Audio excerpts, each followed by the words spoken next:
그 오늘 주제는 그리스도인의 영성이라는 제목으로 나누고자 합니다.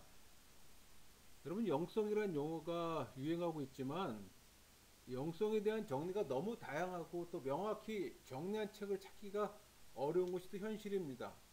그러니까 영성이라는 용어는 모든 종교에서 다 사용하잖아요. 그러니까 우리는 기독교인이기에 기독교에서 사용하는 영성을 다루고자 합니다. 그러니까 기독교에서 다루는 영성조차 범주가 광범위하고 또 신학적 범주를 넘어서야 하는 경우들이 있어요. 신학적으로 조심스러운 주제이기도 하고. 그래서 전자가 필요합니다. 그러니까 신학적인 기반에서 영성을 다뤄야 한다는 거예요. 이 말은 관상기도에서 성경을 텍스트로 한 긍정의 길과 또 보편적 언어를 사용하는 부정의 길이 있는 것과 동일해요. 그러니까 정통교단에서는 부정의 길, 즉 부정신학을 인정하지 않잖아요. 마찬가지로 신학적 기반을 넘어서면 정통교단에서는 이단으로 말합니다. 그러니까 영성도 성경을 베이스로 한 신학적 기반과 보편적인 언어로 접근하는 부정의 길이 있어요. 기독교 영성을 다루는 것이기 때문에 신학적 기반을 베이스로 합니다. 제 경험으로 영성의 정의를 한마디로 정리하라면 저는 하나님과의 친밀함입니다. 영성의 정리가 너무 다양하고 명확히 정리가 되지 않아 용어 정립을 명확히 하지 않으면 애매모호한 상황으로 전개가 돼요. 영성이라는 용어가 카톨릭에서 많이 사용되었고 개신교 쪽에서는 경건이라는 의미로 사용되어 왔어요. 그러니까 카톨릭에서는 수도원 영성으로 발전했다면 개신교에서는 교회 생활과 개인의 관점에서 사용되는 용어로 봐도 무방해요. 그러나 지금은 정보의 교류로 그 구분이 없어진 것도 사실이고, 사실 영성이나 침묵 기도에 관련한 깊이 있는 책은 카톨릭에서 선점하고 많이 보유한 것도 사실이에요. 그래서 사막의 교부, 수도사의 영성을 다양하게 연구하려면 할 수 없이 카톨릭 도서를 또 참고할 수밖에 없는 것도 현실입니다. 저 역시 그렇게 했음을 또 인정하고요.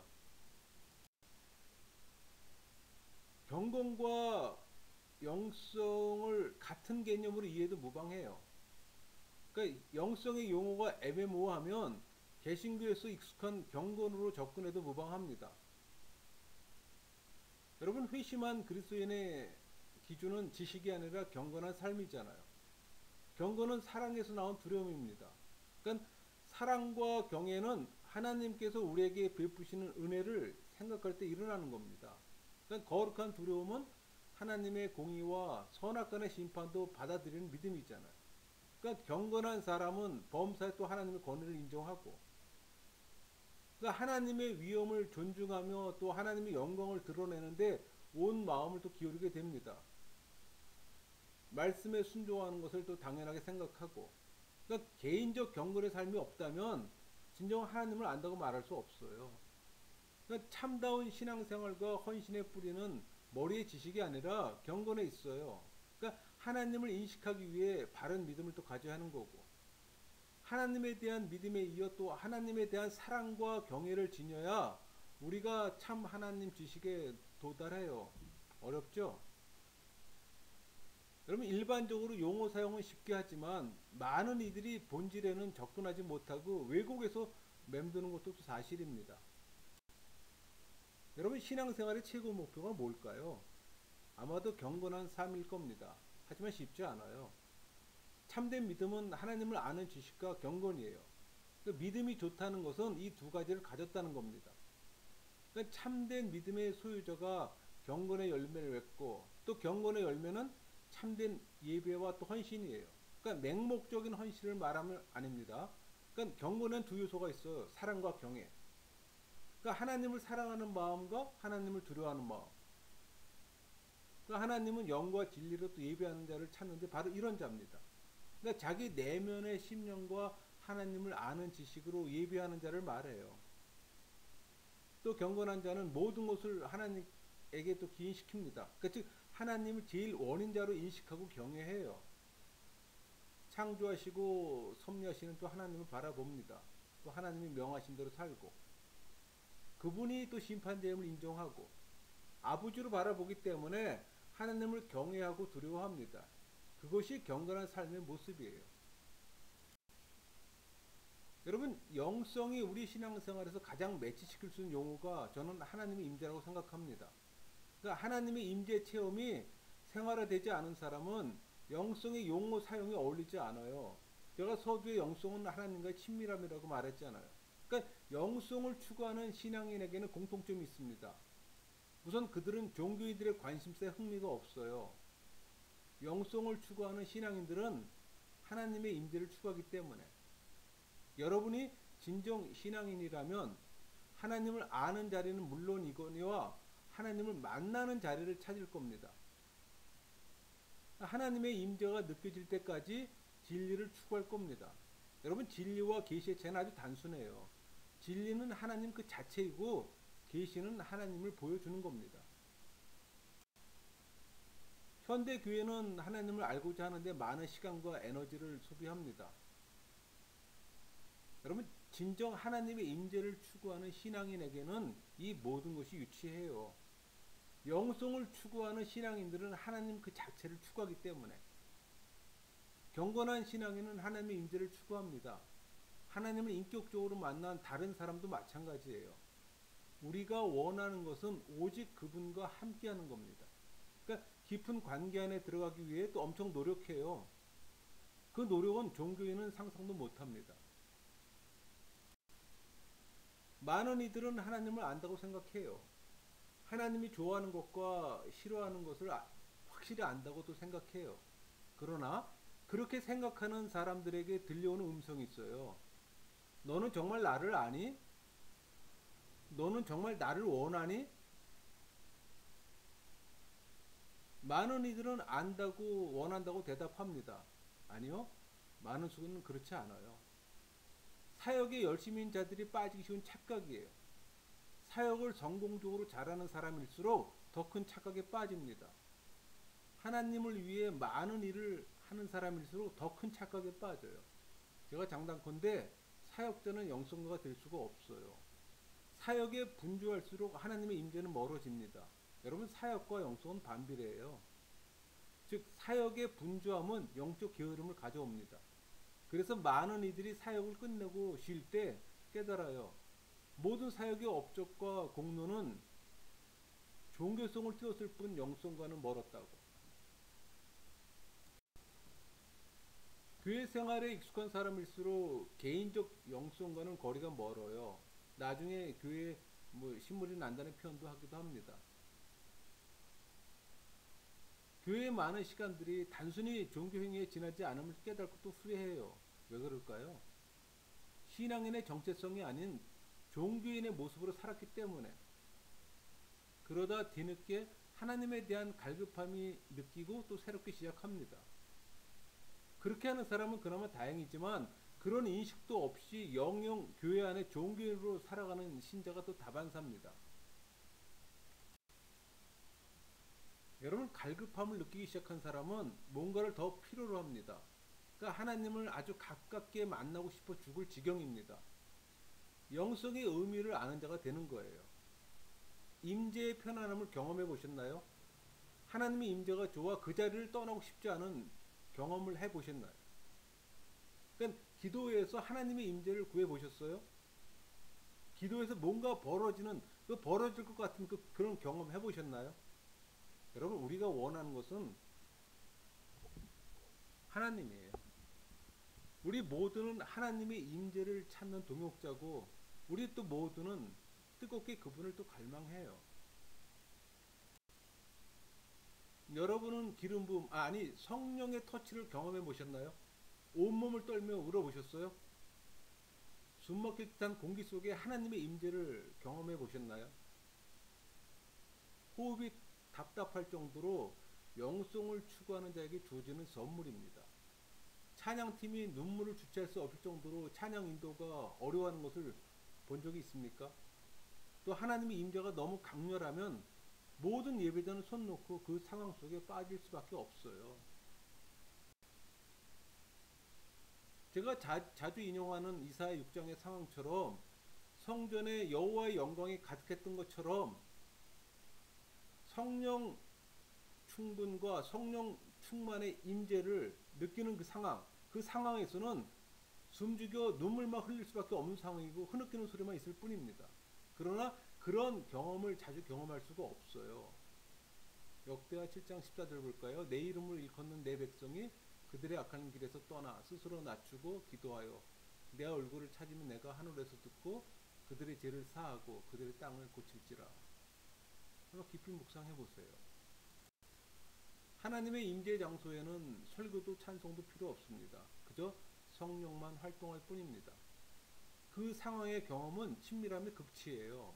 그러니까 우리가 원하는 것은 사람이나 프로그램이 아니라 하나님과의 친밀함입니다. 성령은 뭐 음악이나 멋있는 건물 따위에 개의치 않아요. 그분은 교회 인테리어에 감동하지 않아요. 교회 인테리어에 감동하는 건 인간입니다. 또 성령은 우리가 무슨 일을 할 수 있는지 별로 관심이 없어요.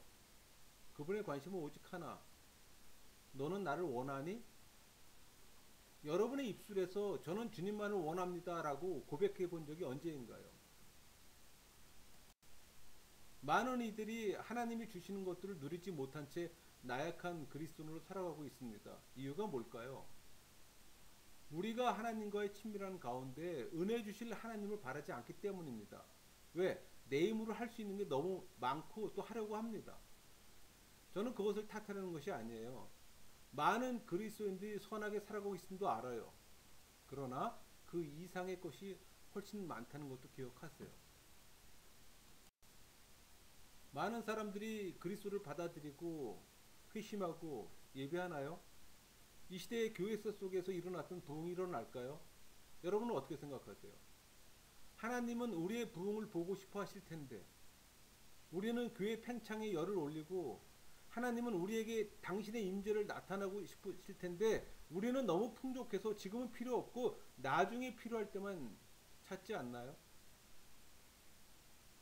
우리가 아는 그분은 갈급하지 않은 곳, 친밀함이 없는 곳에 그분은 성령을 부어주지 않으세요. 그분은 갈급한 자들을 찾습니다. 이 갈급함이란 현재 영적 상태에 만족하지 않는다는 뜻입니다. 여러분, 하나님이 원하시는 것은 회개입니다. 회개는 우리의 마음을 교정해줘요. 또 회개는 우리를 낮은 곳을 높이고 또 높인 곳을 또 깎아줍니다. 또 회개는 하나님의 친밀함을 또 준비케 해요. 회개가 있기에 또 그분의 임재를 구할 수 있고 하나님과 친밀한 교제를 하신 때가 언제인가요? 여러분, 제가 이렇게 여러 번 질문할 때 스스로 한번 생각해 보세요. 개인의 정욕을 내려놓고 회개의 자리로 나아가 하나님을 구한 적이 언제입니까? 내가 부서진 적이 언제입니까? 여러분, 우리는 하나님과 친밀함을 구하는 자들이잖아요. 그게 그리스도인의 영성이에요. 그밖에 다른 것은 더 이상 중요하지 않아요. 현대교회는 하나님의 임재가 중요하다는 사실을 까맣게 잊고 삽니다. 건물은 큰데 하나님이 없어요. 회심하는 데는 관심이 없습니다. 다양한 프로그램과 교리 없는 인물 중심의 도덕적 설교, 교인적 설교만 난무하고 신자 간의 교제 내용도 하나님이 아니라 세상적인 잡담이나 즐기고 있을 뿐입니다. 아닌가요? 예수님이 예루살렘에 입성하실 때 바리새인들이 분통을 터뜨린 까닭은 성전 안에서 벌어지는 자신들의 종교 의식에 방해가 됐기 때문입니다. 그들은 만남을 통해 진리를 알 수 있는 기회를 놓친 거예요. 예수님이 가까이 계셨지만 그들은 몰랐어요. 메시아가 오기를 기도하고 있는 사이에 메시아는 지나간 겁니다. 문제는 메시아가 그들이 기대하던 방식으로 오시지 않는다는 겁니다. 여러분, 하나님의 방법과 인간의 방법이 다르다는 사실을 인지 못했던 겁니다. 영적 무지함입니다. 한국 교회는 미국 교회의 다양한 프로그램을 수입했지만 그 프로그램들이 교회 본질의 회심에는 영향을 주지 못했어요. 종교인을 양산한 것에 대해서는 인정합니다. 수적 팽창은 있었지만 영적 부흥에는 영향을 주지 못했어요. 그것은 현대 교회에서 말해줍니다. 또 우리에게 필요한 것은 하나님과의 친밀함이잖아요. 그것이 어디서 오든 어떤 대가를 치르든 그것을 받아들여야 합니다. 하나님의 임재를 원해요. 룻기 이야기를 해볼까요? 나오미는 남편과 두 아들이 베들레헴을 떠나 여매, 그러니까 리산 반도를 건너 모압으로 이주한 것은 흉년 때문입니다. 여러분, 베들레헴의 히브리어 뜻이 빵집이잖아요. 뭐 전쟁의 집이라는 의미도 있지만 빵집을 떠난 이유는 베들레헴에 빵이 없기 때문입니다. 간단해요. 사람들이 왜 교회를 떠날까요? 하나님이 없어서예요. 종교인 집단으로 전락하기 때문입니다. 진리가 없기 때문에. 이 시대 가나안 성도들이 지금 늘어나고 있습니다. 가나안을 거꾸로 하면 안 나가예요. 그러니까 교회를 안 나가는 사람들을 우리는 보통 가나안 성도라고 얘기합니다. 많은 이들은 전도할 때 우리 교회 목사님 말씀이 좋다고 광고합니다. 진짜 좋은 설교가 뭔지도 모르면서. 자신이 복음의 진리를 바로 알고 복음을 전해야 하는데 설교에 전적 의존합니다. 여러분, 한국의 5만 개의 교회에서 말씀이 선포되는데 왜 말씀에 갈급한 사람들이 많을까요? 이 갈급함을 채우려다가 발을 잘못 들여 이단에 빠지고, 정작 갈급한 자들이 와서 한 일은 진리를 찾아 살피는 것 뿐인데, 여러분, 하나님은 큰 예배당 건물을 팔 수도 있습니다. 껍데기만 존재하는 건물도 십자가 사건 후 휘장이 찢어지듯 교회도 팔 수 있어요. 유럽의 아름다운 교회 건물들이 매각되듯 우리 교회 건물도 동일한 길을 걸을 수 있어요. 속도의 차이만 있을 뿐이지. 문제는 친밀함이에요. 우리는 성자 하나님의 영광은 외면한 채 그분이 계셨던 건물 안에서 종교인 생활을 영위하고 있습니다. 여러분, 하나님의 임재 체험을 경험한 사람은 종교인의 말에 절대 넘어가지 않아요. 병 고침 받은 이의 고백을 보세요. 요한복음 9장 25절. 대답하되 그가 죄인이 내가 알지 못하나 한 가지 아는 것은 내가 맹인으로 있다 지금 보는 그것이니이다.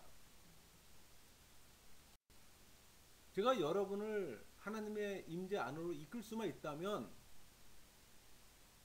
많은 거짓된 가르침들은 모두 무너질 겁니다. 그리고 하나님은 우리의 삶과 예배의 뚜렷한 임재 의식을 계속적으로 경험케 할 것입니다. 여러분, 고향을 떠나 이방인 땅 모압에서 나오미에게 남은 것은 두 며느리뿐이잖아요. 불확실한 미래가 그녀를 또 기다리고 있습니다. 그러던 차에 나오미는 룻기 1장 6절 말씀처럼 여호와께서 자기 백성을 돌보시사 그들에게 양식을 주셨다함을 듣고 들었어요. 또 그 며느리에게 말합니다. 1장 11절. 나오미가 이르되 내 딸들아 돌아가라. 너희가 어찌 나와 함께 가려느냐? 내 태중에 너희 남편들 아들들이 아직 있느냐? 여러분, 하나님은 오늘도 임재의 자리를 준비하시고 오라 함께 하자라고 부르세요. 그러나 우리는 하나님의 부름을 외면한 채 오래되고 낡은 추억만을 붙들고 있습니다. 그 사이에 교회 안에서는 많은 사람들이 습관적인 종교인으로 죽어가고 있습니다. 그들은 종교인이 만들어낸 프로그램과 퍼포먼스에 영적 어둠에서 벗어나지 못해요. 그들은 하나님에 대한 이야기를 하면서 하나님 자체에 굶주려 있습니다. 여러분, 지식인들이 몸에 부족을 품고 다니는 것도 그 때문이에요. 연약한 자신의 실존을 넘어 초월적인 존재와 통해보고 싶은 겁니다. 그게 종교잖아요. 우리 교회 안에 영성과 은사 집회에 관련한 셈이라면 많은 사람들이 몰려듭니다. 그러나 그들은 해 아래 새로운 것이 없다는 진리를 무시한 신세계의 새로운 계시인 양 전달되는 말도 안 되는 허튼 소리를 미혹합니다. 하나님을 빙자해서 자신의 물욕을 채우는 장사꾼들의 번지르한 말을 영적 통찰로 받아들일 만큼 그들은 굶주려 있어요.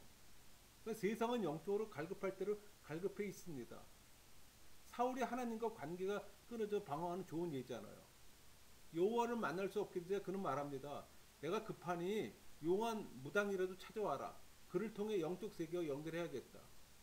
사무엘상 28절 7절 보세요. 사울이 그의 신하들에게 이르되 나를 위하여 신접한 여인을 찾으라. 내가 그리로 가서 그에게 물으리라 하니 그의 신하들이 그에게 이르되 보소서 엔돌에 신접한 여인이 있나이다. 여러분 지금 이 엔돌은 적대 대치관계의 적들의 그 후방에 있는 도시예요. 거기까지 얼마나 급했으면 거기까지 찾아갑니까? 하나님이 우려하시는 또 다른 문제가 있습니다. 예수님이 종교 지도자들을 책망하며 밝히신 사실이 있어요. 그게 마태복음 24장 13절입니다. 화 있을진저 외식하는 서기관들과 바리새인들이여 너희는 천국문을 사람들 앞에 닫고 너희도 들어가지 않고 들어가려 하는 자도 들어가지 못하게 하는도다. 목회자가 들어가지 않는 것도 문제지만 또 문을 막아서서 다른 사람들마저 못 들어가게 하는 겁니다. 하나님의 안타까움은 이루 말할 수가 없는 거죠. 다시 룻기 이야기를 해볼까요? 시간이 흘러 예루살렘에 먹거리가 생겼다는 소문을 또 어렴풋이 듣습니다. 그러니까 룻도 나오미도 들었어요. 정말 예루살렘에 먹거리가 있을까? 그럼 나도 같이 가야지. 어머니가 어디로 가든 나도 가겠나이다. 그 어머니의 백성이 나의 백성이 되고 어머님의 하나님이 내 하나님이 될 것입니다. 그 룻기 1장 16절 말씀이에요. 그러니까 베들레헴의 이미지가 나빴던 오르바는 또 가지 않았어요. 왜? 그의 빈 껍데기 허상을 익히 알고 있던 가나안 성도처럼 오르바 같은 사람이 많아요. 그들은 따라올 마음이 전혀 없습니다. 따라오지 않는 그들에게 연민의 정이 있는 것은 또 왜일까요? 여러분이 알고 있는 부흥은 사실상 교인 수의 팽창, 즉 구성원들의 열기가 식지 않게 하려는 교회의 노력이 지나지 않습니다. 그러나 참된 부흥은 건물 안에 종교인들의 죽은 영혼을 살리는 물결로 파도쳐야 합니다. 음악으로 만족하고 부흥회로 만족해서는 안 돼요. 회심한 자들이 무릎 꿇고 나가야 합니다. 이 일은 종교인이 할 수 없어요.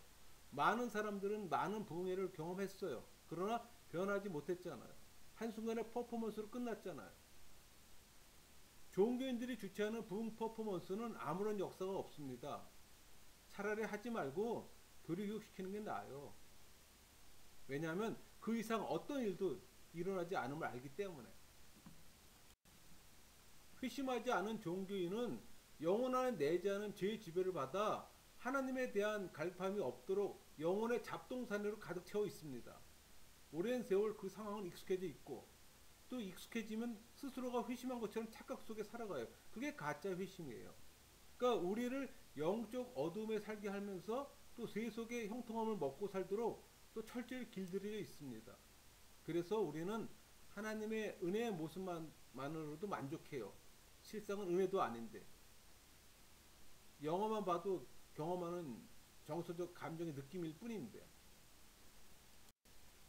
여러분 성경은 마태복음 11장 12절에 세례 요한의 때부터 지금까지 천국은 침노를 당하나니 침노하는 자는 빼앗느니라 이렇게 말하고 있습니다.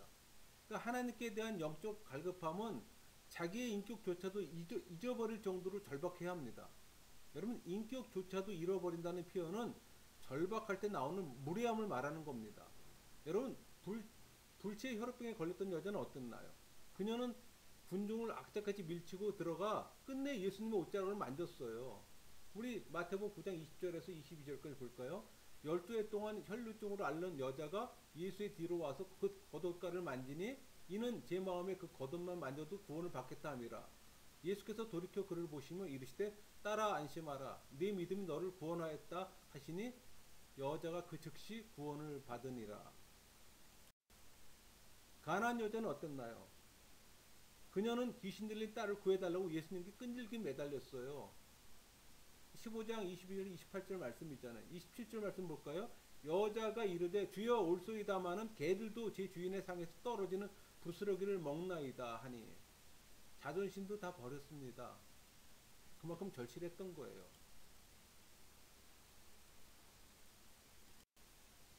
여러분 영적 부흥을 향한 시작은 최악의 상태를 인식하는 겁니다. 물론 만사 형통을 부르짖는 교회 문화에서 이것은 쉽지 않아요. 여러분 사탄이 유럽 교회의 생명력을 앗아간 전략이 뭔지 아세요? 복파리와 만사 형통이었어요. 저는 형통을 부정하지는 않습니다. 마음껏 형통하세요. 하지만 형통 대신 하나님을 추구하세요.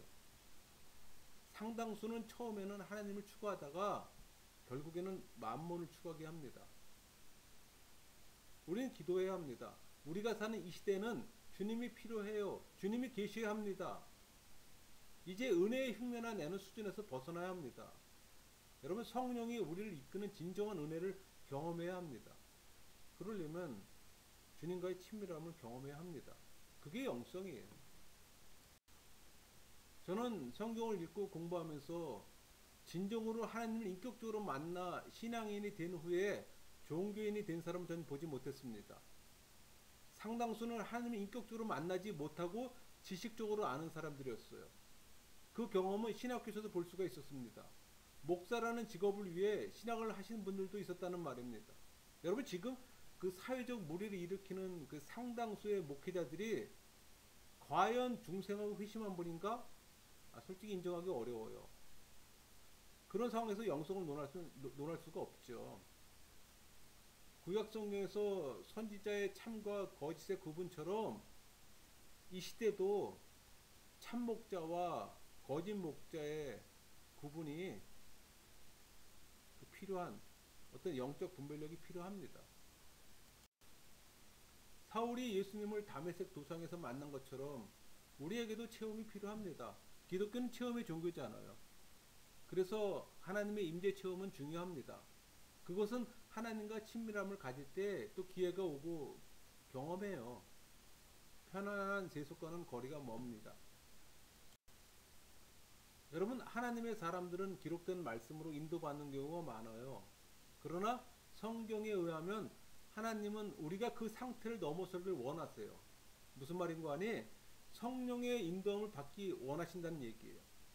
성경과 성령은 항상 동시사역하지 않아요.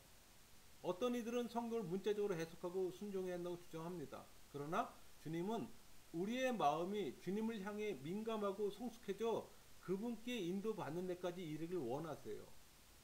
성령이 말씀으로 인도하며 마음의 질을 깨우쳐 주실 수 있을 만큼 여러분의 마음은 민감한가요?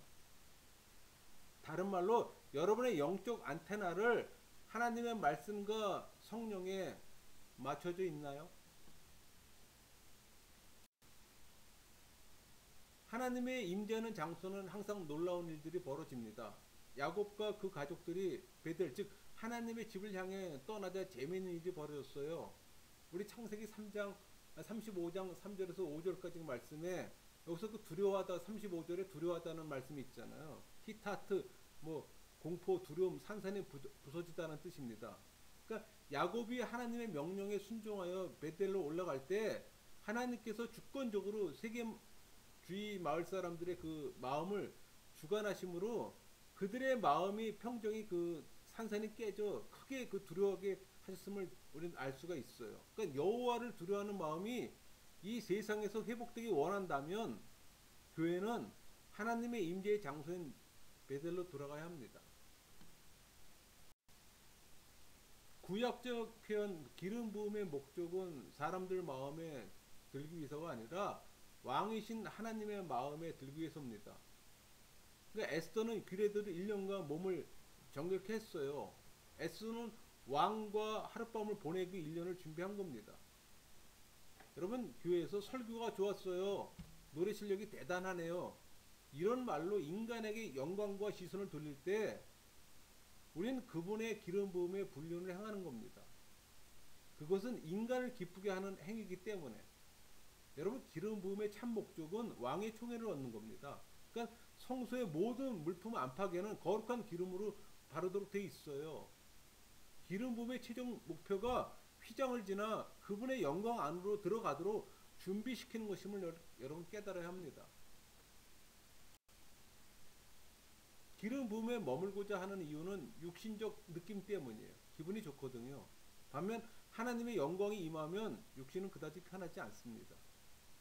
야곱의 허벅지 관절처럼 하나님이 우리 삶에 경건한 변화를 주시고자 때로 우리 몸에 어떤 부의 흔적을 주세요.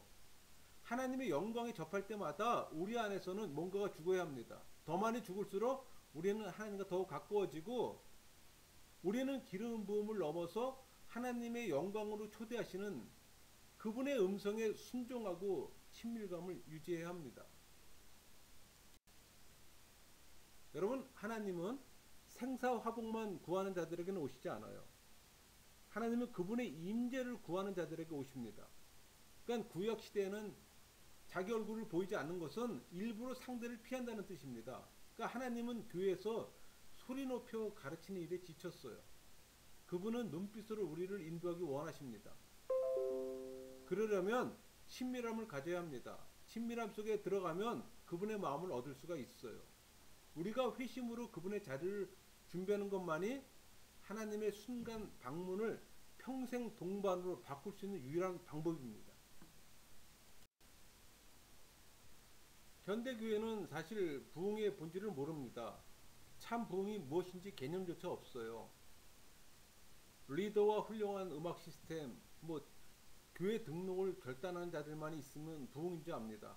하지만 아니에요. 부흥이란 내 죄를 인식하고 죄 해결자이신 하나님을 만나는 겁니다. 부흥이란 불신자가 모든 세상 조건을 버리고 예수님을 인격적으로 만나는 거예요. 그러니까 우리는 실력으로 우리보다 뛰어난 세상과 경쟁하지 마세요. 그러나 하나님의 임재에 관한 한 세상은 우리의 경쟁 상대가 못 됩니다. 하나님의 임재가 있으면 사람들은 즉시 벌떼처럼 몰려올 겁니다. 지금은 하나님의 임재를 발견할 때예요. 우리 출애굽기 33장 17절에서 20절 말씀, 여호와께서 모세에게 이르시되 내가 말하는 이 일도 내가 하리니 너는 내 목전에 은총을 입었고 내가 이름으로도 너를 알미니라. 모세가 이르되 원하건대 주의 영광을 내게 보이소서. 여호와께 이르시되 내가 내 모든 선한 것을 네 앞으로 지나가게 하고 여호와 이름을 네 앞에 선포하리라. 나는 은혜 베풀 자에게 은혜를 베풀고 궁일이 여길 자에게 궁일을 베푸느니라. 또 이르시되 내가 내 얼굴을 보지 못하리니 나를 보고 살 자가 없음이니라. 모세가 성부 하나님께 영광을 보여달라고 하자 하나님은 자신을 보면 죽는다고 경고하셨어요. 새로운 언약 안에서도 이 말씀은 진리입니다. 오직 죽는 자만이 성부 하나님을 볼 수가 있어요. 성령 하나님을 만나고 나면 우리는 엉뚱한 곳에 시선이 꽂힙니다. 우리는 성령 하나님의 선물인 은사를 원하잖아요. 은사는 교회를 세우는 데 사용하는 것인데 우리는 도구로 원해요. 우리 지역 교회들은 복파는 센터로 지금 전락됐습니다. 인정하기 싫지만 누구 말처럼 넥타이맨 무당이 복파는 점포로 지금 전락하고 있어요. 그러나 성경 어디를 봐도 제단은 복받는 장소가 아닙니다. 제단 앞에 제물로 올려진 어린 양을 보세요. 제단은 죽음의 장소예요. 그 죽음을 받아들일 수 있다면 하나님의 얼굴을 볼 수 있는 겁니다. 죽은 자들만이 하나님의 얼굴을 볼 수가 있어요. 그러므로 휘장 안에 들어갈 때 이런 각오로 들어가는 겁니다. 나는 이제 죽었다.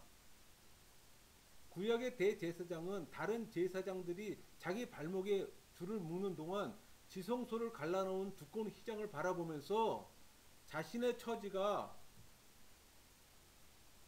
사형수 입장임을 알았습니다. 그가 지성소에 살아나올 수 있는 유일한 길은 전적인 하나님의 자비와 은혜잖아요. 정말 하나님의 영광이 충만하게 나타나면 우리는 다 죽습니다. 사도 바울은 고린도서 1장 29절에 이는 아무 육체도 하나님 앞에 자랑하지 못하게 하려 하심이라고 말했어요. 그러니까 하나님의 영광이 임할 때 육체가 나타난다면 그것은 죽은 육체라고 할 수가 있는 겁니다. 성부 하나님이 우리를 멀리 하시면 자비 때문입니다. 그분은 경고하세요. 조심해라. 나에게 가까이 오려거든 죽어야 한다. 정말 나를 알고자 한다면 모든 것이 죽어야 한다. 여러분, 성부 하나님의 목표는 인간과의 재해입니다. 친밀한 연합이에요. 그러나 인간의 죄 때문에 그것은 죽음의 사건이 되었어요. 그러니까 성부 하나님은 살아있는 육체 옆에 다가올 수가 없는 겁니다. 세상의 악취가 풍기기 때문에. 하나님의 임재가 회개와 상한 심령을 통해 가까워지는 것도 그 때문이에요. 그러나 우리는 회개를 싫어하잖아요. 죄의 죽음이야말로 사랑하는 이들에게 다시 한번 가까이 올 수 있는 조건이에요. 하나님은 왜 죄의 죽음을 좋아하실까요? 죽음의 향기가 많이 날수록 하나님은 그만큼 가까이 오실 수 있기 때문에 우리의 육체는 하나님의 영광을 가로막습니다. 우리의 육체와 영혼 간의 끝없는 싸움 속에 살아가요. 싸움에서 벗어나기 위해 죄인식이 필요하고 기도해야 합니다. 죄의 지배로부터 벗어나야 하잖아요. 벗어나기 위해서는 성령의 지배를 받는 은혜의 방편 안에 들어가야 합니다. 회심한 자들에게만 주어지는 방편, 예배의 말씀, 기도, 성도 간의 교제, 성만찬. 그러니까 여러분이 세상을 사랑하는 마음, 즉 정욕의 상태에 빠지면 하나님과의 친밀함을 가질 수가 없습니다. 왜? 정욕과 친밀함은 대척점에 쓰잖아요. 갈라디아서 5장 24절 그리스도 예수의 사람들은 육체와 함께 그 정욕과 탐심을 십자가에 못 박느니라. 바울도 정욕을 십자가에 못 박는다고 말하잖아요. 여러분이 죄의 본질에 대한 깊은 이해가 있으면 성령을 추구하는 삶을 추구하게 되고 그 삶이 영성을 추구하는 삶이 됩니다. 우리는 제단에 불이 내려지기를 기도하지만 제단에는 아무 변화도 없어요. 여러분이 교회에 불이 내리기를 원한다면 제단 위로 기어 올라갔어요. 그리고 말았어요. 하나님, 어떤 대가라도 치를 준비가 되어 있습니다. 제가 제물입니다. 저를 불로 불사르소서. 그 정도 각오로 나갔어요. 그럴 때 우리는 헌신하는 겁니다. 제단에 내가 타는 것을 보려고 사람들이 모일 거예요. 여러분, 우리가 소유할 것은 세상의 정욕이 아니라 영적인 것입니다. 즉 주의 법도, 천국, 믿음, 영혼 이런 것들이요. 영적인 것들은 결코 이기적인 소욕으로 얻을 수가 없어요, 여러분. 우리 출애굽기 19장 3절에서 6절 말씀, 이 구절은 구약 속에 있는 신약의 언어입니다. 그러니까 새로운 차원의 친밀함으로 들어갈 수 있는 선택권이 그들에게 주어졌어요. 베드로전서 2장 9절 말씀 볼까요? 그러나 너희는 택하신 족속이요 왕 같은 제사장들이요 거룩한 나라요 그의 소유가 된 백성이니 이는 너희를 어두운 데서 불러내어 그의 귀한 빛에 들어가게 하신 이의 아름다운 덕을 선포하게 하심이라. 하나님은 우리를 죄와 세상에서 끌어내셨어요. 그분은 우리로 한 백성을 이루기 시작하셨고 그것이 광야 여행의 의도였습니다. 그러니까 하나님은 이방인을 백성으로 만드셨고 또 함께 하셨어요. 베드로가 말합니다. 베드로서 2장 10절 볼까요? 너희는 전에는 백성이 아니더니 이제는 하나님의 백성이요 전에는 궁의를 얻지 못하였더니 이제는 궁의를 얻은 자니라. 하나님은 무지랭이 노예들과 종들을 취해 그들 안에 하나님의 성품을 심으시고 또 그들 위에 하나님의 이름을 주셨어요. 그러니까 성자 하나님은 그들을 애굽에서 끌어내 내가 너희로 한 백성을 만들겠다고 말씀하셨습니다. 글자 그대로 성자 하나님은 신부를 가꾸시는 중이었어요. 그분은 그들을 당시 지구상 어느 민족에게도 부여되지 않은 창조주와의 친밀한 자리, 언약의 자리로 부르셨던 겁니다. 출애굽기 19장 11절 볼까요? 준비하게 하여 셋째 날을 기다리게 하라. 이는 셋째 날에 나 여호와가 온 백성의 목전에서 시내산에 강림할 것이니. 그러나 그들은 번개를 보고 천둥 소리를 듣고 두려워 뒷걸음질 쳤습니다. 우리 출애굽기 20장 19절 볼까요? 모세에게 이르되 당신이 우리에게 말씀하소서 우리가 들으리이다. 하나님이 우리에게 말씀하시지 말게 하소서 우리가 죽을까 하나이다. 여러분, 그들은 친밀한 관계보다 거리를 둔 공경을 선호했던 겁니다. 그들은 하나님과 거리를 두며 모세에게 중재를 요구했어요. 여러분, 교회사를 보면 똑같은 문제를 고생해 왔습니다. 우리는 대개 하나님과 우리 사이에 중재자가 끼길 원했어요. 우리는 하나님과의 친밀함에 대해 육신적 두려움이 있었던 겁니다. 이 두려움의 뿌리는 아담으로 거슬러 올라갑니다. 하나님은 친밀한 관계를 원했지만 아담과 하와는 부끄럽고 두려워 숨었어요. 왜? 친밀함보다는 정욕적 삶이 편하고 좋았기 때문에. 이 시대도 마찬가지예요. 힘들게 느껴지는 하나님과의 친밀함보다 눈에 보이는 정욕의 삶이 좋은 겁니다. 그래서 입으로는 영성이니 하나님과의 친밀함이니 말하면서 몸은 세상을 사랑하는 마음의 상태, 즉 정욕의 상태, 정욕의 그 삶을 추구하는 겁니다. 하나님이 주시는 모든 것을 받길 원하세요. 그러나 우리는 둘 중에 하나를 택해야 합니다. 하나는 어떤 대가를 치르더라도 긴밀한 관계를 갖는 것이고, 또 하나는 정욕적인 삶의 종교를. 선택은 우리에게 있어요. 여러분, 상당수의 많은 사람들이 적당히 선한 일을 하면서 공동체에 소속되어 프로그램과 집회 위에 종교인이 됩니다. 그리고 과거를 회상하며 그때가 좋았어 라고 말하는 자가 될 것입니다. 근데 그 좋았던 것은 종교인의 행위뿐인데, 우리의 고백이 감사합니다. 주님을 아는 것보다 주님과 대면하고 싶습니다. 그 대면은 언제입니까? 뭔가 더 있어야 합니다. 제게 주님의 영광을 보여주세요. 이렇게 여러분들이 외친다면 우리의 미래는 완전히 달라질 겁니다. 선택의 전환기에 왔어요. 그 시기를 맞아 하나님 말씀하세요. 좋다. 이제 잘할 때다. 지금부터 나는 만인 제사장이 너희들과 직접 말하고 싶어.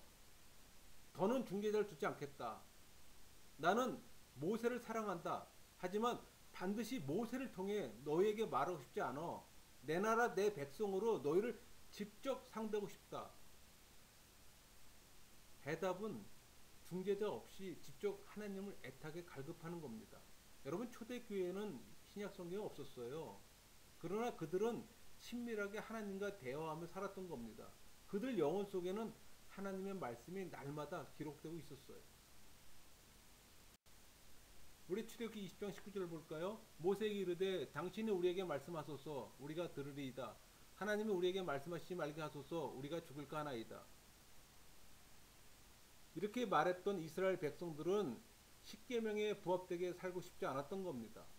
율법에 나타난 하나님의 속성에 부합되어야만 하나님의 임재 앞에 서고도 살아남을 수 있다는 사실을 그들은 알았어요. 서글픈 현실이지만 대부분의 그리스도인들은 하나님이 내주하시는 임재를 제대로 느끼지 못합니다. 세속적인, 즉 정욕적인 삶을 버릴 마음이 없기 때문에. 왜? 그게 좋거든요. 반면 그런 삶을 정리하려는 이들 좀 다수는 또 율법주의에 더 빠지고 맙니다. 여러분, 하나님과의 친밀한 관계는 영적 순교를 수반합니다. 그러니까 하나님은 기름 부음에 중독되고 축복받는 맛을 즐기는 애인이 아니라 순결하고 헌신된 신부를 찾고 계세요. 부흥이라는 이 생명은 신랑에 대한 신부의 헌신에서 생성되는 겁니다.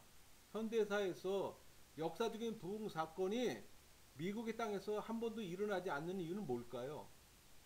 아마도 잃어버린 헌신과 무너진 도덕성이 원인이라고 생각합니다. 그것은 정욕만을 추구하게 돼요. 다시 말해 하나님께 대한 헌신을 하찮은 것을 생각하거나 잃어버렸을 겁니다. 그럼 영성과는 멀어지는 삶이에요.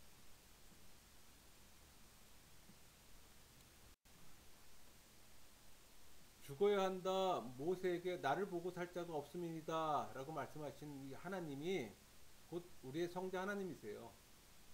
그러므로 지성소에 가기 전에 제사와 이 제사함의 제단을 거치는 것을 잊지 마세요. 지금은 우리의 자아를 십자가에 매달고 우리의 의지를 십자가에 못 박고 계획을 버려야 할 때입니다. 우리 고린도서 15장 31절 볼까요? 형제들아 내가 그리스도 예수 우리 주 안에서 가진 바 너희에 대한 나의 자랑을 두고 단언하노니 나는 날마다 죽노라.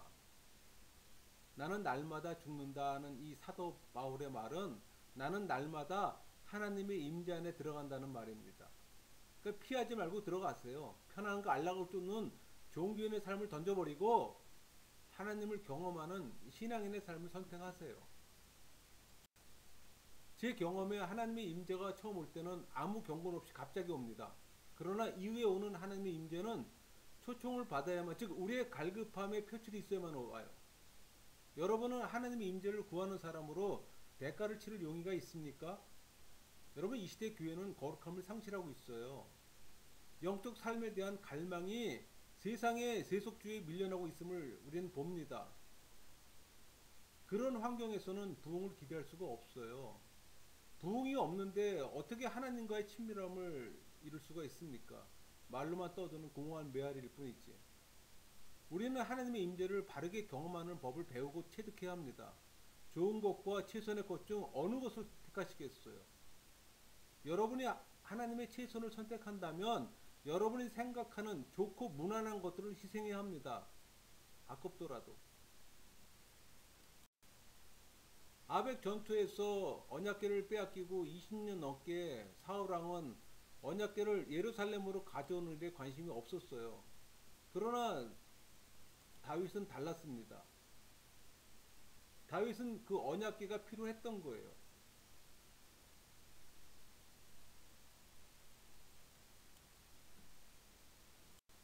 다윗은 하나님의 임재가 예루살렘에서 회복되는 것을 보고 싶은 열망에 불탔습니다. 그게 영성이에요. 역대 13장에 보면 다윗은 이스라엘 왕이 되어 블레셋을 친 후 언약궤를 예루살렘으로 가져오기를 결정합니다. 하나님의 임재의 증표가 임시 거처를 떠나 그분의 영광이 속한 곳으로 돌아온다는 점에서 그것은 여호와의 포장 이사였습니다. 하나님이 계시할 진짜 거처로 이사해 들어오는 걸 원했던 겁니다. 그 처소에서 하나님과의 친밀감을 키우고 싶은 열망 때문에. 여러분, 언약궤는 하나님 임재의 상징이잖아요. 성경에서 예루살렘은 교회의 모형과 그림자로 그려집니다. 사도 바울은 갈라디아 4장 26절에 오직 위에 있는 예루살렘은 자유자니 곧 우리의 어머니라. 그것은 교회를 비유한 말입니다. 그러니까 이것은 성자 하나님의 거처인 교회예요. 그러니까 하나님은 온 세계가 볼 수 있도록 교회 안에 당신의 영광을 나타내기 원하세요. 많은 종교인들이 하나님이 안 계신 교회 예배에 만족해야 합니다. 저도 많은 시간을 그런 예배 자리에 참석했었어요. 내 딴에는 아는 대로 최선을 다했지만 기껏해야 그분의 희미한 냄새조차 맡기가 어려웠습니다. 영성은 사치스러운 말처럼 들렸어요.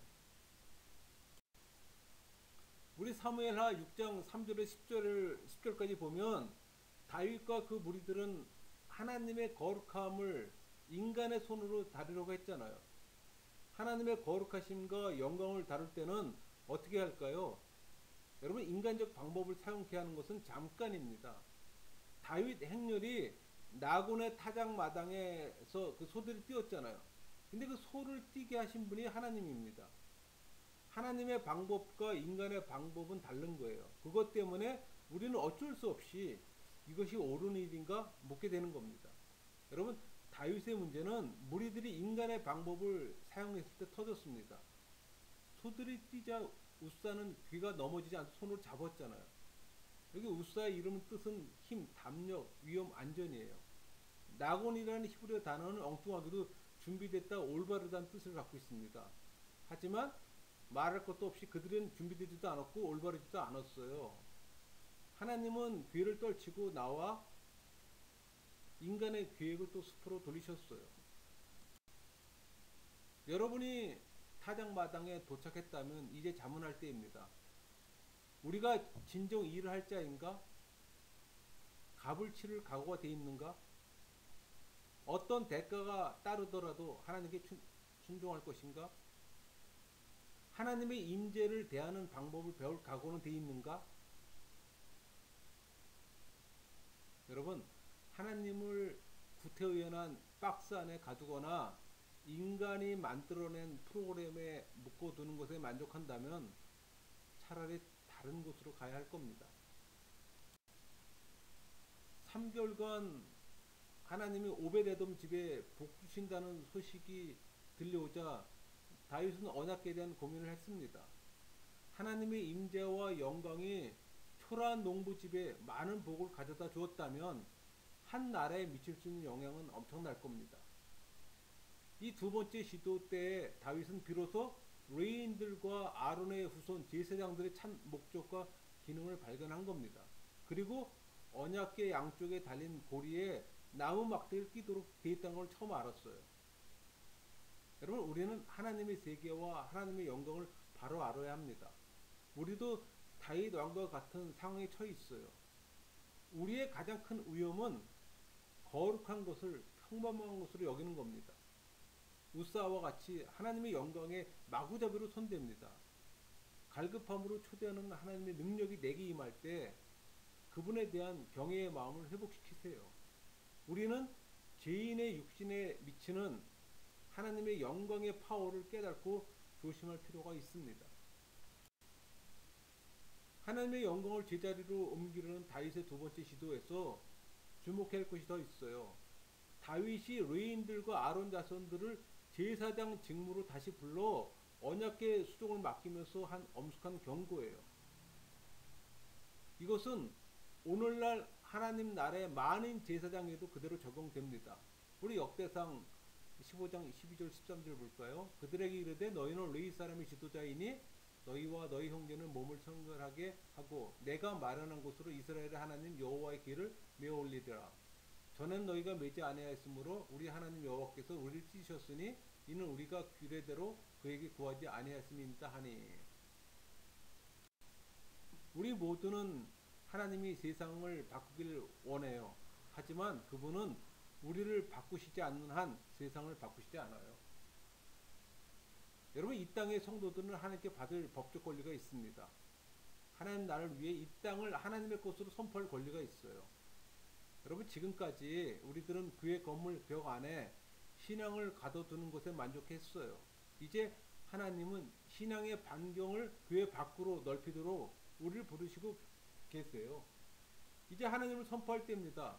여러분, 선포 메시지표를 만들어야 해요. 표에는 성경 구절과 함께 회개, 화목, 회복, 개혁, 부흥이라는 단어를 써놓아야 됩니다. 이 단어가 우리의 삶이 되어야 하고 체득되면 그때 선포하는 겁니다.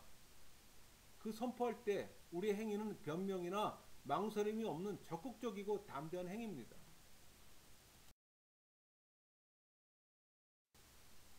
창세기 26장을 보면 이삭이 종들을 시켜 우물을 다시 파는 걸 볼 수가 있습니다. 그 우물들은 원래 그의 아버지 아브라함이 오래전에 그랄에 파뒀던 겁니다. 오늘 하나님은 부흥의 옛 우물을 다시 파고 계세요. 우물처럼 그분의 영광이 머무르고 있는 것입니다. 그러니까 새 우물들을 터뜨리시기 전에 하나님은 옛 우물을 다시 파실 겁니다. 간단히 말해 참 부흥이 터지기 전에 먼저 우리 교회 강단에 터져야 하고 다음 교회 강단에 터져야 합니다. 그럴 때 주님의 영광은 문지방 밑으로 흘러나와 강을 이뤄요. 에스겔 47장 예언의 성취처럼. 에스겔은 물이 자기 키보다 깊어 바닥이 닿지 않는 지점에 이르게 되었습니다. 그는 아무것도 할 수 없었어요. 우리의 부흥도 우리가 할 수 있는 것은 회심한 자의 회개와 간구 기도뿐 나머지는 성령의 목이에요. 강물의 시작이 교회가 되어야 합니다. 교회가 그 기능을 감당해야 합니다. 교회가 그 기능을 담당하지 못하면 교회는 그저 종교인의 집단일 뿐 아무것도 아니에요. 습관적인 종교 행위만 하는 것이지. 하나님은 우물을 다시 파라고 회심한 그리스도인들을 부르시고 계십니다. 여러분, 지하수 우물의 경우 사람이 물 옆으로 갈 필요가 없어요. 물이 내게로 옵니다. 원래 물이란 언제나 낮은 지면으로 흐른다는 사실을 감안할 때 우리는 예수님이 가난한 자에게 복음이 전파된다는 그 말씀하신 까닭을 쉽게 알 수가 있는 거예요. 우리 마태복음 11장 5절에 맹인이 보며 못 걷는 사람이 걸으며 나병 환자가 깨끗함을 받으며 못 듣는 자가 들으며 죽은 자가 살아나며 가난한 자에게 복음이 전파된다 하라. 하나님의 영광은 회심한 인생의 빈자리를 채우려고 합니다. 하나님의 영광이 새로운 물결은 내면이 깊이 파인 하나님의 임재를 경험한 사람들한테만 올 겁니다. 그때 주변에 하나님의 영광이 드러나는 거예요. 그때 교회는 살아나는 겁니다. 우리는 많은 전도 프로그램을 알고 있습니다. 그러나 그 프로그램들은 효력이 잃었어요. 그러니까 많은 종교인들이 신앙인이 될 때 교회는 부흥하고 세상 속에서 전도할 수 있는 거예요. 하나님을 인격적으로 경험하지 못한 종교인은 종교인만 양상할 뿐입니다. 아무 의미가 없어요. 종교인은 만들지 맙시다. 오히려 종교 이미지만 나쁘고 전도에 방해만 돼요. 한국교회가 그걸 증명했잖아요. 제가 만든 표 하나가 있어요. 불신자 전도보다 종교인을 전도합시다. 보는 이들이 저들은 예수와 함께 있어 라고 말하게 되는 전도, 그러려면 모두가 신앙인 되어야 합니다. 사도행전 4장 13절, 그들이 베드로와 요한이 담대하게 말함을 보고 그들을 본래 학문에 없는 범인으로 알았다가 이상히 여기며 또 전에 예수와 함께 있던 줄도 알고, 우리가 하나님의 임재를 경험하고 교제할 때 자연스럽게 그리스도 향기가 납니다. 또 주변 사람들에게 영향을 미치게 되는 겁니다.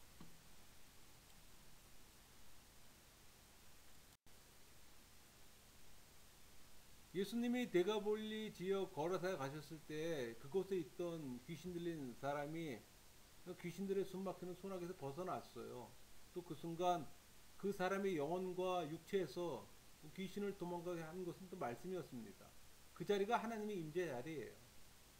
여러분, 하나님의 임재의 목적은 누가복음 4장 18절 말씀이 성취된 겁니다. 주의 성령이 내게 임하셨으니 이는 가난한 자에게 복음을 전하게 하시려고 내게 기름을 부으시고 나를 보내서 포로된 자에게 자유를, 눈먼 자에게 다시 보게 함을 전파하며 눌린 자를 자유롭게 하고, 또 누가복음 4장 21절, 이에 예수께서 그들에게 말씀하시되 이 글이 오늘 너희 귀에 응하였느니라 하시니, 이렇게 말씀하셨던 겁니다.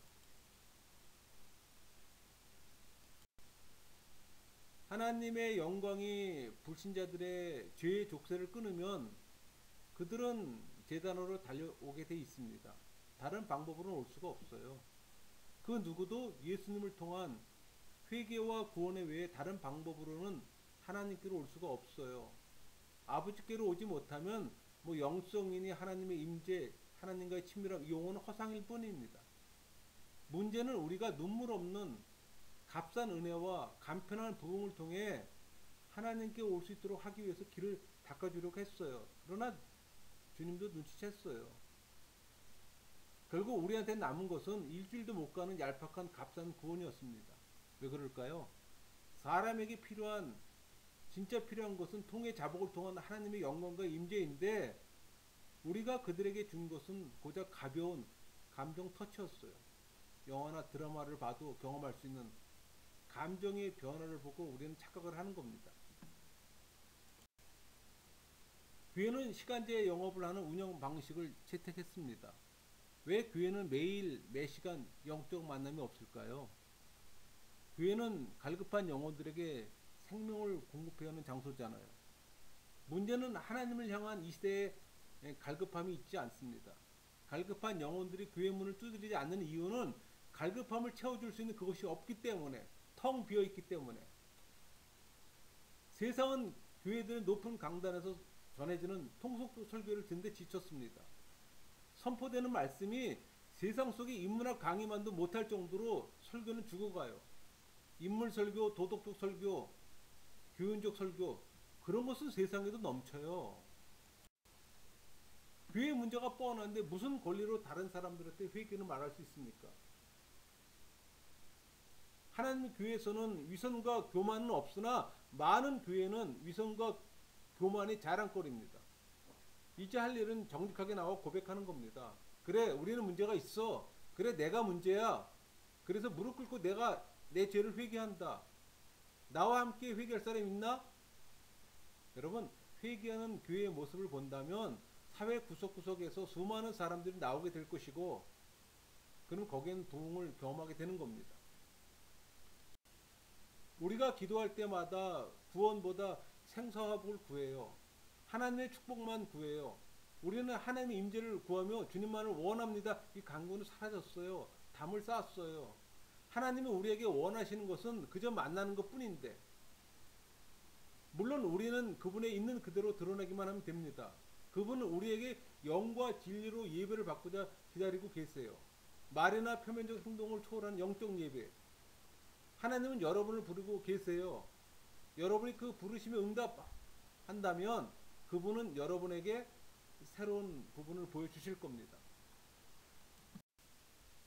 천국의 깊은 공기를 호흡할 수 있을 정도로 여러분을 가까이 이끌어 주실 거예요. 그걸 경험하면 그게 영성이에요. 우리 시편 91편 1절 볼까요? 지존자의 은밀한 곳에 거주하며 전능자의 그늘 아래 사는 자요. 다윗이 말한 이 은밀한 곳에 이르려면 모든 방해 요소를 내버리고 영과 육을 하나님께 모으는 침묵 기도의 문에 통과해야 합니다. 여러분은 그 만남에서 영적 경험을 할 겁니다. 그게 그리스도인의 영성이에요. 야곱이 성자 하나님과 씨름하다가 허벅지 관절이 어긋난 것처럼 여러분의 영혼도 영원한 사랑의 흔적을 경험하게 될 겁니다. 여러분은 왜 예배에 참석하세요? 여러분은 왜 기도하십니까? 예배를 통한 하나님의 세미한 음성을 들은 적이 있나요? 여러분, 옥합을 깨뜨려 주님께 기름 부었던 죄 많은 여인에 대해 예수님 뭐라고 말씀하셨는지 한번 생각해 보세요. 제자들은 왜 비싼 기름을 낭비하는가라고 질책했지만 예수님은 낭비가 아니라 예배라고 말했습니다. 예수님이 말씀하신 것은 마리아의 종교적 공로 때문이 아니에요. 예수님이 두둔하신 것은 그녀의 예배입니다. 하나님의 임재를 경험하려면 마리아를 따라 예수님의 발치로 갔어요. 여러분, 마리아의 별명이 뭔지 아세요? 발치 여인이에요. 여러분도 발치 주인공이 되어보세요. 소중한 찬양과 예배 옥합을 꺼내세요. 여러분은 보물을 너무 오랫동안 아껴왔어요. 주님은 그 모든 것을 받기에 합당하신 분이잖아요. 조금도 아끼지 마세요. 마리아가 머리털로 주님의 발을 씻는 데는 겸손이 필요했습니다. 긴 머리는 여자의 영광이잖아요. 우리 고린도서 11장 15절 볼까요? 만일 여자가 긴 머리가 있으면 자기에게 영광이 되나니 긴 머리는 가리는 것을 대신하여 주셨기 때문이더라. 마리아는 자신의 영광으로 예수님의 발을 씻은 겁니다. 자신의 영광을 버린 거예요. 예수님 당시 손님들의 더러운 발을 씻어주는 일은 집안에서 가장 비천한 종의 목입니다. 이제 이해가 됩니까? 마리아가 보여준 행동이 얼마나 겸손한 예배의 모습인지. 여러분, 교회는 오래전부터 하나님을 오시라고 청해놓고 그분을 높은 자리에 모시지 않았어요. 이 말을 다르게 표현하면 참석자가 원한 것은 그분의 복입니다. 교회가 복파리가 되어 잘못 가르쳤던 거예요.